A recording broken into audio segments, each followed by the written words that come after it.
Herr Martin, Sie wurden als Kind von einem Mann entführt. Was waren die Umstände? Wie kam das? Also es ist so, dass ich in einem Umfeld aufgewachsen bin in Basel. Ich war damals 4-jährig und ich habe meine Mutter eigentlich immer als eher psychisch krank erlebt. Sie hat das Haus oft nicht verlassen, aber ab und zu gab es so Highlights. Da gingen wir eben zum Beispiel an die Lange Erlen in Basel und hatten ein Picknick. Aber dass man mit so einer schönen Geschichte eigentlich ein Picknick zu haben, dann so etwas Schwieriges erlebt, das hat niemand gedacht. Also weder meine Mutter vermutlich, noch ich selber. Also wir waren alleine, meine Mutter und ich. Mein Vater ist gestorben kurz vor meiner Geburt. Und irgendwie vermutlich hat diese Situation bei meiner Mutter diese psychische Krankheit ausgelöst. Sie hatte eine Schizophrenie und es war oft sehr schwierig, mit ihr emotional in Kontakt zu treten. Und so habe ich diese Ausflüge, wenn sie denn mal stattgefunden haben, sehr genossen. Dann, das war ein Tag, ich war, wie gesagt, ungefähr 4 Jahre alt. Es war im Sommer 1964. Und ich erinnere mich nicht an wahnsinnig viele Dinge, aber an dieses Ereignis erinnere ich mich seltsamerweise, als wäre es gestern gewesen. Also, es war um die Mittagszeit. Es war, wie gesagt, Sommer. Die Sonne stand hoch am Himmel. Ich hatte Langeweile und habe mich im nahen Wald, am Waldrand ein bisschen aufgehalten, um dort Äste abzubrechen für eine Burg, die ich gebaut hatte. Meine Mutter hat inzwischen mit jemandem gesprochen, den sie spontan kennengelernt hat, vermutlich, und hat sich nur noch sporadisch darum gekümmert, wo ihr Sohn denn ist. Und irgendwann war da ein junger Mann. Meine Mutter sagte, er sei so um die 20 gewesen. Ich kann mich seltsamerweise sehr gut an sein Gesicht erinnern. Er hatte fast eine Art Jungengesicht mit Flaum im Gesicht, also nicht wirklich ein richtiger Bart. Und er hat sich angeboten, mir ein bisschen zu helfen und mit mir ein bisschen zu spielen. Und das war natürlich spannend für mich. Ich war glücklich, da war endlich jemand, der sich um mich kümmert. Und es ging um mich, um meine Burg. Und das war wirklich ein gutes Erlebnis zunächst. Und dann hat er angefangen, von schönen Plätzen zu erzählen, die er noch kennt, ganz nahe. Und ich war unsicher. Ich weiß noch heute das Gefühl, ich habe immer wieder zu meiner Mutter geschaut, die hat sich nicht groß gekümmert. Und irgendwann einmal hat er mich plötzlich genommen hat ein Fahrrad, so ein altes Militärfahrrad mit 2 Satteltaschen. Und hat dann, als ich gesagt habe, nein, ich muss doch meiner Mutter Bescheid sagen, nein, wir bringen dich gleich zurück. Und war schon losgefahren, ich konnte mich am Sattel gerade noch unten festhalten, da wo diese Federn sind. Und es war ein unangenehm komisches Gefühl, ich spürte plötzlich, dass etwas nicht richtig läuft. Aber ich war 4 Jahre alt, ich konnte nicht groß reagieren. Ich war so überrascht und dann ist er mit mir in den Wald gefahren. Ich weiß noch, dass wir ziemlich holprig gefahren sind, weil es hat an meinem Gesäß doch recht zwischendurch wehgetan.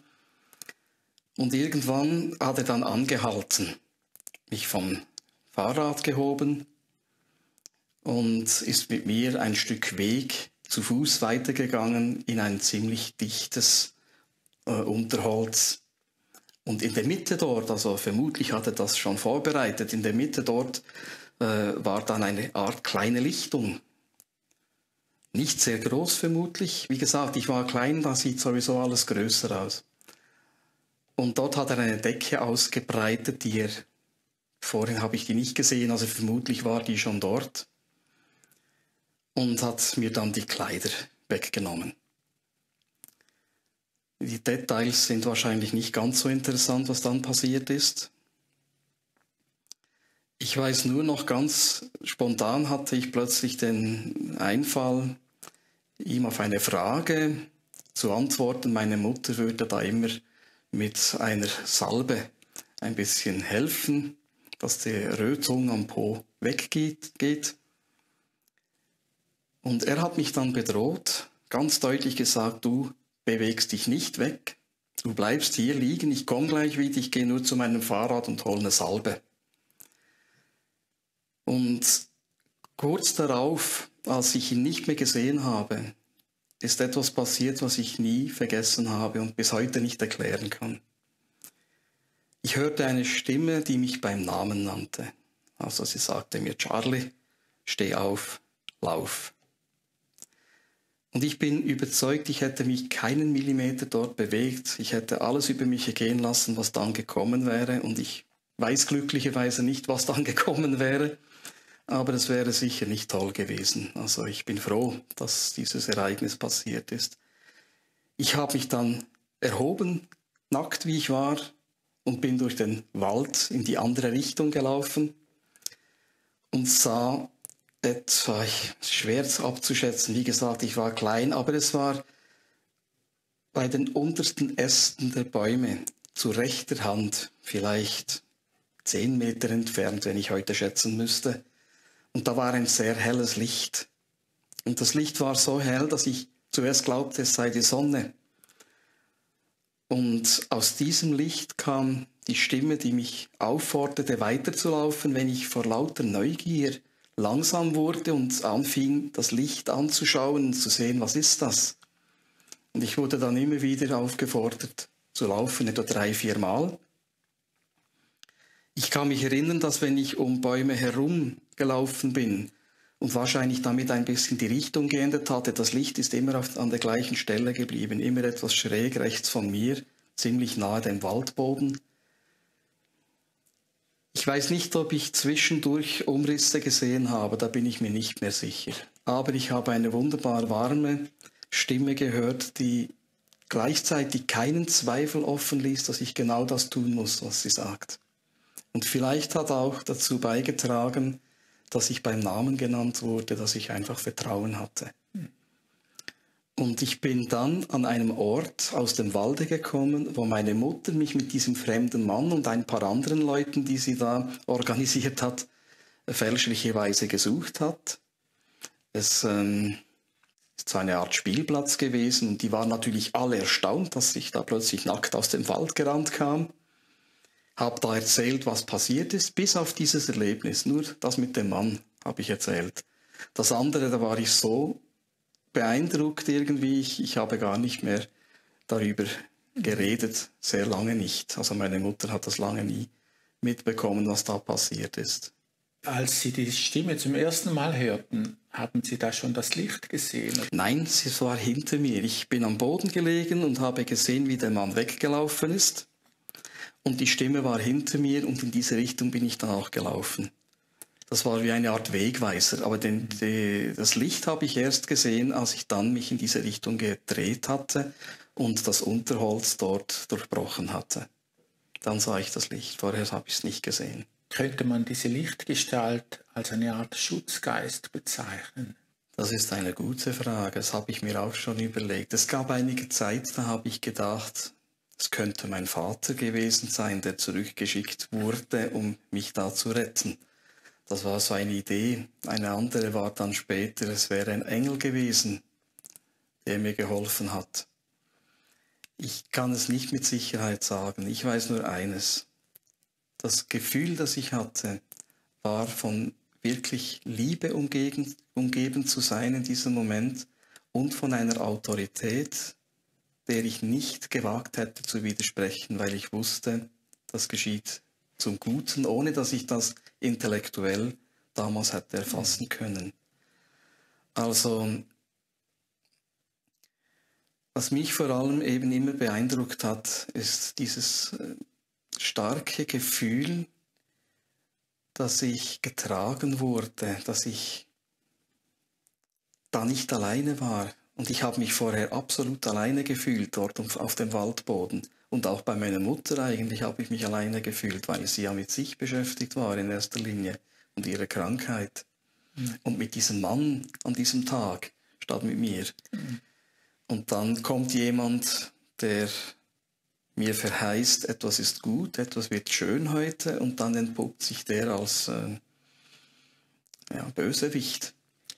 Und plötzlich ist diese Stimme da und dieses Licht und diese Wärme und diese Klarheit, dass ich da jetzt gehorchen muss, darf und dass das gut ist. Haben Sie später noch erfahren, was da passiert ist? Wurde dieser Verbrecher gefasst? Ich glaube, meine Mutter hat das gar nie zur Anzeige gebracht. Sie war so sehr mit sich beschäftigt. Und ich denke, sie hatte auch Angst, offizielle Untersuchungen einzuleiten, weil dann ihre Rolle bei der ganzen Geschichte eben auch in Frage gestellt worden wäre und ihre Gesundheit. Sie war, wie gesagt, meistens hat sie sich eingesperrt. Ich durfte die Eheringe versetzen, dass wir zu essen haben. Ich habe ihre Unterwäsche gekauft. Ich habe das Essen eingekauft, meine eigenen Geburtstags- und Weihnachtsgeschenke besorgt. Sie ging nicht aus dem Haus über Monate, immer mal wieder, für längere Zeit. Ich denke, sie hat das gar nie versucht, das zur Anzeige zu geben. Wäre eigentlich sinnvoll gewesen. Aber für mich war es ja auch erledigt. Ich war wirklich gerettet. In der Regel hat man nicht so starke Erinnerungen an die Zeit, als man 4 Jahre alt war. Warum können Sie sich so gut daran erinnern? Also ich denke, das war so ein starkes Erlebnis. Das hat so über allem gestanden, was ich bis dahin erlebt hatte. War so einprägsam, so etwas Außergewöhnliches.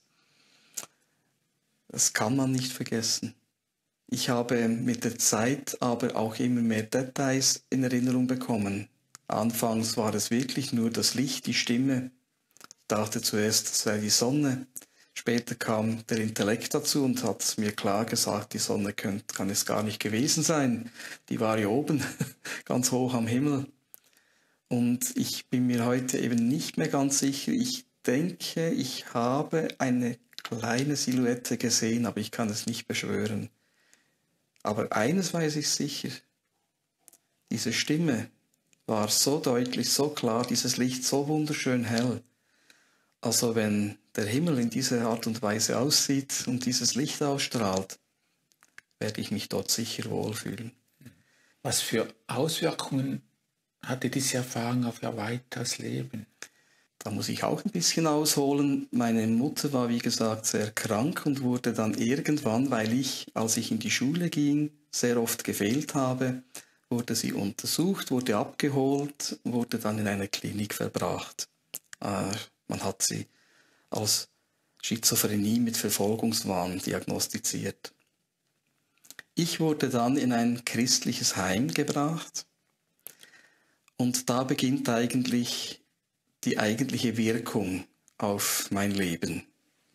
Nebst dem, dass ich natürlich gerettet wurde, das war die primäre Wirkung.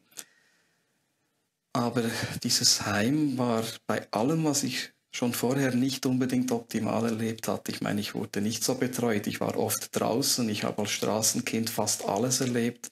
Von sexuellem Missbrauch durch größere Jungen zum Beispiel, Gewalt, also wirklich eigentlich ein Abenteuer, wie man es nur aus Indien kennt, habe ich manchmal gedacht. In Basel, mitten in Basel.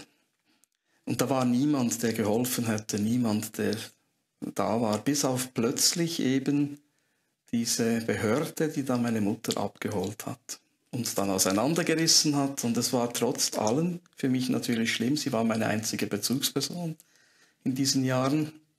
Und dann kam ich in ein Heim, das vor Kälte strotzte. Ich wurde eingesperrt und wusste nicht warum. Da wurde mit Lederriemen gezüchtigt, wenn man das Bett genässt hat zum Beispiel. Und ich meine, als 8-Jähriger ist man schon ein bisschen in Not, wenn man da plötzlich die Mutter nicht mehr hat und nicht weiß, was passiert und keine Wärme. Und dort hat es angefangen, mich zu beeinflussen. Ich habe mich an diesem Gedanken, dass jemand da ist, der über mich wacht, festgehalten. Und es war, glaube ich, meine Rettung, dass ich diese Zeit, diese paar Jahre in diesem Heim einigermaßen gut überstanden habe. Es hat Spuren hinterlassen, so oder so. Ich habe noch heute Angst in dunklen Räumen, ich kann mich dagegen nicht wehren, ich brauche immer etwas Licht. Und ich habe mir 1000-mal überlegt, warum ich wohl in diesen dunklen Raum gesperrt wurde, in diese Kammer, und weiß nicht warum. Es gibt keinen Hinweis in meiner Erinnerung. Ich habe diese Zeit weitgehend aus meinem Gedächtnis gelöscht. Das heißt, mein Gedächtnis hat es weitgehend gelöscht. Es gibt einzelne, etwa 12, 15 Erinnerungen aus dieser Zeit. Sie sind alle sehr düster. Aber dieses eine Gefühl, dass da jemand ist, der über mich wacht und mich notfalls rettet, das ist geblieben. Und das hat mir, so wie ich das sehe, geholfen, diese Zeit einigermaßen zu überstehen. Es ist interessant, gerade weil ich ja in einem christlichen Heim war, könnte man denken, dass ich dann mit Glauben nichts mehr am Hut habe.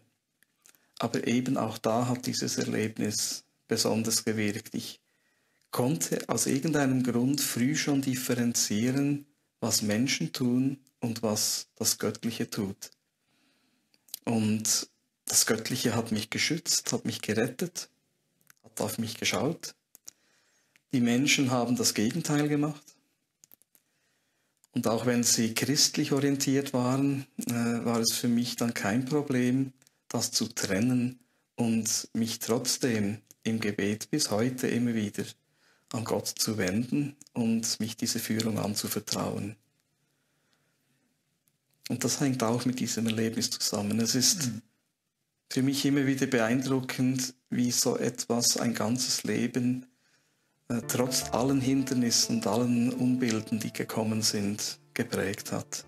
Es gibt mir ein starkes Gefühl, dass es weitergeht, wenn dieses Leben vorbei ist, dass da mehr ist als dieses irdische Leben, dass es einen Sinn und einen Zweck hat. Und das hat mich dieses Erlebnis im Besonderen gelehrt. Ja, Martin, herzlichen Dank für das Gespräch.